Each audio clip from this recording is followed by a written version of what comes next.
First up, Jalen Ramsey. It's been an interesting week for the Jags corner. He missed practice with an illness and an injury, and also the birth of his second child. Not sure if his relationship with the Jags can be repaired. D. Hall, should they trade him or keep him or pay him? What should they do with this star cornerback? Having been in a, I wouldn't say similar situation, but getting basically traded from Atlanta, the team that drafted me, you know, me and Prime were talking, and he made an interesting point that I never really thought about.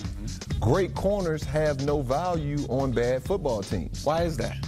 Because no one cares if you can shut down one side of the field. Because we aren't a corner away. We have so many other things we need to fix as the Jags. And so, you know, Jalen Ramsey, in my opinion, is the best corner in the league.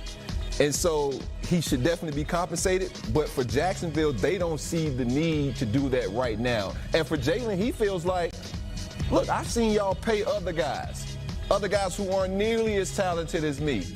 I'm a top 5 pick in my draft class, and I'm one of the few guys who haven't been paid yet. But you don't think him being as boisterous as he's been, you know, out in social media saying certain things, you don't think that, you know, because again, there's a business game that's being played. That's always been him. It's not like he's morphed into this guy. If anything, he's calmed down from being. He wasn't that in college before they drafted him.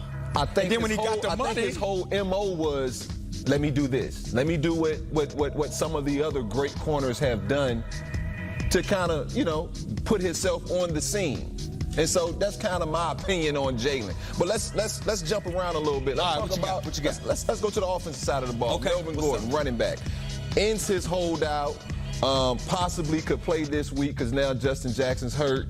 You know, he was a guy I didn't think should have been in that situation. Shouldn't have put himself in this situation. No. But what do you think about the whole Melvin Gordon holdout? And should he get his spot back or what?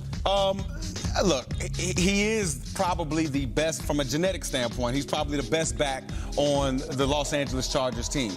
But what did he actually accomplish from this holdout? Nothing but fines being paid and missed game checks. Almost $2 million. Let me tell you what else he did. What's that? He let Austin Eckler and Justin Jackson run the football. Come on, man.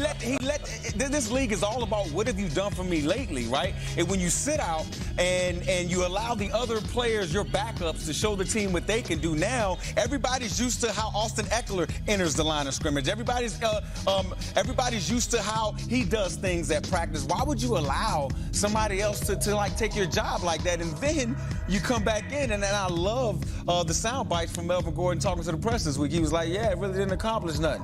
I mean, it really didn't. He's absolutely right. But what I love about how he handled it, you know, after he came back, he's keeping the door open for negotiations to continue. I want to be here. I love it here. But do you pay him? Knowing that you've had success without him, like, did he hurt his chance of like that $11 million offer? I don't know if he still has that on the table. I ain't gonna even lie, D. Hall. I might offer him $8 million. I mean, this is a business, guys. Yes, this is a business, all right?